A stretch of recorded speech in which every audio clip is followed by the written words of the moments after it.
Good morning बच्चों। आज हम लोग पढ़ेंगे अध्याय 2, दो चरों का रैखिक समीकरण। इसका प्रश्नावली फर्स्ट देखेंगे। प्रश्नावली फर्स्ट हमें क्या दिया है? निम्नलिखित कथनों को समीकरण के रूप में लिखिए। यहाँ पे जो कथन दिया है उसको अपने को समीकरण तैयार करना है। जैसे फर्स्ट क्वेश्चन में क्या दिया है, एक विद्यालय के क्रिकेट कोच ने 3 बल्ले और 6 गेंदें 39,000 रुपये में खरीदी। वहीं से उन्होंने एक बल्ला और 2 गेंदें 1,300 रुपये में खरीदी। ठीक है, इसको हम लोग सॉल्व करेंगे। तो किस प्रकार समीकरण बनाएंगे? देखो यहाँ पे मान लो जो फर्स्ट क्वेश्चन दिया है उसको हम लोग समीकरण बनाएंगे। इसमें देखो कोच ने क्या खरीदा, 3 बल्ले खरीदा और 6 गेंदे खरीदा। इसमें बल्ले और गेंद खरीदा है तो माना कि एक बल्ले की कीमत x है, इसको x मान लेते हैं, बल्ले को क्या मान लेते हैं, x मान लेते हैं और गेंद को y। ठीक है, सॉल्व करेंगे तो क्या लिखेंगे, माना कि बल्ले की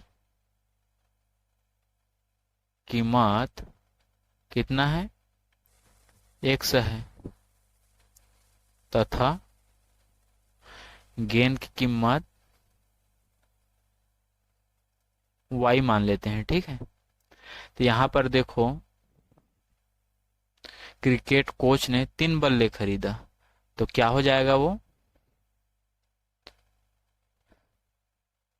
3 बल्ले खरीदा तो 3x हो जाएगा और 6 गेंदे खरीदा तो ये 6y हो जाएगा। 3 बल्ले की कीमत कितना हो जाएगा, 3x और 6 गेंदे की कीमत 6y हो जाएगा। ठीक है, तो यहाँ पर क्या लिखा है, एक विद्यालय के क्रिकेट कोच ने 3 बल्ले और 6 गेंदे 39,000 रुपये में खरीदा। तो यहाँ पर क्या हो जाएगा, ये आपका 3x और 6y इक्वल 3900 रुपये। ये कितना है, एक बल्ले की कीमत है x और एक गेंद की कीमत y है, तो 3 बल्ले की कीमत 3x और 6 गेंद की कीमत क्या हो जाएगा, 6y, बराबर कितना हुआ, 3900 रुपये। ये आपका फर्स्ट है, फर्स्ट समीकरण है। ठीक है, सेकेंड क्या बोल रहा है, वहीं से उन्होंने एक बल्ला मतलब x और 2 गेंदे मतलब 2y, इतना रुपया हम खरीदा, कितना में, 1,300 रुपये में खरीदा। ये आपका आंसर हो जाएगा। एक बल्ला मतलब x हुआ और 2 गेंदे मतलब 2y का कीमत हुआ, दोनों कीमत कितना है, 1,300 रुपये है। इस प्रकार अपने को समीकरण बनाना है। देखो दूसरा क्या दिया है, दो संख्याओं का योग 16 तथा उनका अंतर 8 है। दो संख्या, मानव संख्या x और y मान लिए, दो संख्याओं की योग मतलब इसका योग मतलब प्लस कितना है, 16 है, तथा इसका अंतर कितना है, 8 है, ये इसका आंसर है। इस प्रकार आपको समीकरण के रूप में लिखना है। तीसरा क्या दिया है, एक फल की दुकान पर 2 किलोग्राम सेब तथा 1 किलोग्राम अंगूर का मूल्य 160 रुपये था। यहाँ पर देखो क्या बोला है, सेब की कीमत मान लो x मान लेते हैं, सेब को मान लिए x और अंगूर को कीमत y मान लिए। 2 किलोग्राम सेब की कीमत तो 2x हुआ, 1 किलोग्राम अंगूर का मूल्य और y कितना है, 160 रुपये है, कितना है, 160। तो हम लोग क्या करेंगे, 2x प्लस y इक्वल 160। ये आपका फर्स्ट हो गया। उसी दुकान पर 4 किलोग्राम सेब बोले तो 4x हुआ और 2 किलोग्राम अंगूर तो 2x हुआ। इसका कीमत कितना है, 300 रुपये है, 300 रुपये है। तो यहाँ पर क्या हो जाएगा, 4x प्लस 2x इक्वल 300। ये आपका सेकेंड आंसर होगा। इस प्रकार आपको समीकरण के रूप में लिखना है।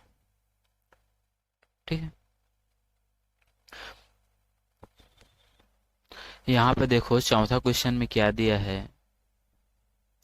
चौथे में दिया है, नरेश ने अपनी पुत्री से कहा कि 7 साल पहले मेरी आयु तुम्हारी आयु से 7 गुना थी और अब से 3 साल बाद मेरी आयु तुम्हारी आयु की 3 गुना हो जाएगी। देखो, इसको हम लोग समीकरण बनाएंगे तो किस प्रकार बनाएंगे।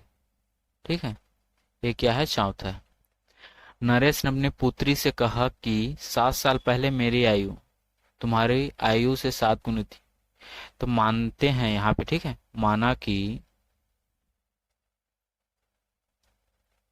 नरेश की वर्तमान आयु, नरेश की वर्तमान आयु x है। हम लोग अभी क्या किए हैं, इसका वर्तमान आयु ना, नरेश की वर्तमान आयु x मान लिए। तो और किसके, उसकी पुत्री की, और पुत्री की वर्तमान आयु हम लोग y मान लिए। ठीक है, तो प्रश्न अनुसार क्या बोल रहा है, नरेश ने अपने पुत्री से कहा कि 7 साल पहले, तो 7 साल पहले, 7 साल पहले नरेश की आयु क्या होगा, नरेश की आयु x-7, इसमें माइनस कर देंगे। और पुत्री की आयु कितना होगा, पुत्री की आयु 7 साल पहले y-7 होगा। ठीक है, यहाँ तक समझ गए। अभी हम लोग क्या किए हैं, नरेश की वर्तमान आयु मान लिए x और पुत्री की आयु मान लिए y। तो 7 साल पहले तो x-7 हो गया। नरेश की आयु x-7, 7 साल घटा देंगे जो भी अभी वर्तमान आयु में, तो उसका 7 साल पहले का आयु मिल जाएगा। और पुत्री का भी आयु y में 7 साल, 7 माइनस कर देंगे तो उसका पुत्री का भी वर्तमान आयु यहाँ से पता चल जाएगा। ठीक है, अब क्या बोल रहा है, नरेश ने अपनी पुत्री से कहा 7 साल पहले मेरी आयु तुम्हारी आयु की 7 गुना थी। क्या बोल रहा है, 7 गुना थी। प्रश्नानुसार, ठीक है, 7 साल पहले, 7 साल पहले का आयु पकड़ना अपने को। नरेश की आयु क्या है, x, नरेश का आयु x-7 है 7 साल पहले। उसकी पुत्री को आयु कितना कितना, ये 7 गुना था। ठीक है, तो बराबर करेंगे तो 7 इसमें इसके साथ मल्टीप्लाई करेंगे। ठीक है, अब इसको सॉल्व कर लेंगे। अब इसको सॉल्व कर लेते हैं। यहाँ पे क्या हो जाएगा, x-7, ये आपका 7y, 7-7-49। पक्षांतर कर लेंगे। यहाँ पे पक्षांतर करने पर x-7 -7y प्लस 49 इक्वल 0। पक्षांतर करने पर क्या होता है, जो चिन्ह रहता है वो चेंज हो जाता है। जो ये क्या है, ये माइनस हो गया, ये प्लस हो गया। ठीक है, यहाँ पर क्या हो जाएगा, x-7y और 49 में 7 माइनस कर देंगे तो कितना बचेगा, 42। ये आपका हो जाएगा 42 इक्वल 0। ये आपका फर्स्ट समीकरण है। सेकेंड शर्त क्या बोल रहा है, अब से 3 साल बाद मेरी आयु तुम्हारे आयु की 3 गुनी हो जाएगी। 3 साल बाद, देखो यहाँ पे सेकेंड शर्त क्या बोल रहा है, 3 साल बाद। सेकेंड शर्त क्या बोल रहा है, शर्तानुसार, ठीक है, सेकेंड शर्तानुसार क्या बोल रहा है, 3 साल बाद रमेश की आयु क्या हो जाएगा, नरेश की आयु ना, नरेश की आयु एन है, ठीक है, ना है, ठीक है, 3 साल बाद, 3 साल बाद, इसको मैं स्पष्ट लिख देता हूं यहाँ पे, 3 साल बाद नरेश की आयु कितना होगा, उसका वर्तमान आयु x है, उसमें हम लोग 3 कर देंगे। 3 साल बाद पुत्री का आयु क्या होगा, पुत्री की आयु y+3। ठीक है। सेकेंड में क्या बोला है, 3 साल बाद नरेश का आयु पुत्री के आयु की कितना हो जाएगा बोल रहा है, 3 गुना हो जाएगा। x प्लस यहाँ पे x+3 बराबर क्या हो जाएगा, 3 गुना पुत्री का आयु का y+3 का 3 गुना यहाँ पे हो जाएगा पिता का आयु। ठीक है। अब इसको सॉल्व कर लेंगे। यहाँ पे x+3, ये 3y+3 पक्षांतर करेंगे तो क्या होगा, x+3 -3y -9 = 0। यहाँ पर x -3y -6 = 0। ये आपका आंसर है, सेकंड समीकरण है। इस प्रकार आपको सॉल्व करना है। इसको छोटा कर देता हूं मैं।